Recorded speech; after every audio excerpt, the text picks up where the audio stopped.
Good evening, Tracy and Alicia. We are live right outside of Centennial Olympic Park on Andrew Young International Boulevard, where you can see the Georgia National Guard has set up shop for the night as Atlanta enforces a zero tolerance curfew throughout the city. This comes after some peaceful protests turned violent in the last couple nights, and we saw that building up again today, and now we have this show of force to make sure it does not happen again.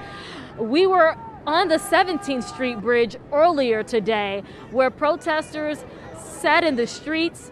They were quiet, they were peaceful, and they were actually harmonious, if you will, saying to us that we want you to know this is a peaceful protest. They marched up the 17th Bridge. They walked all the way down Spring Street and then arrived here downtown, moving from Midtown to downtown to Centennial Olympic Park. And that's when the tone began to change.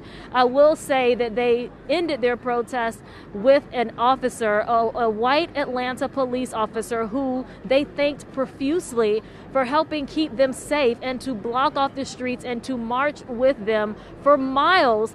They credited him with helping them pull off their protest.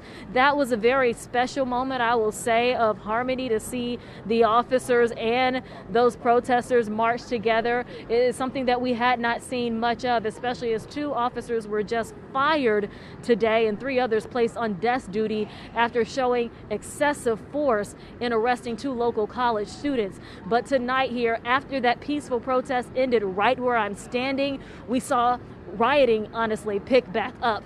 And now you see the National Guard, Atlanta Police, Georgia State Troopers here in downtown Atlanta. The National Guard will be here through the night, according to Governor Kemp, so that nothing turns violent or dangerous again. Alicia and Tracy. Haley, thank you. That story you just mentioned, we are getting breaking news. We are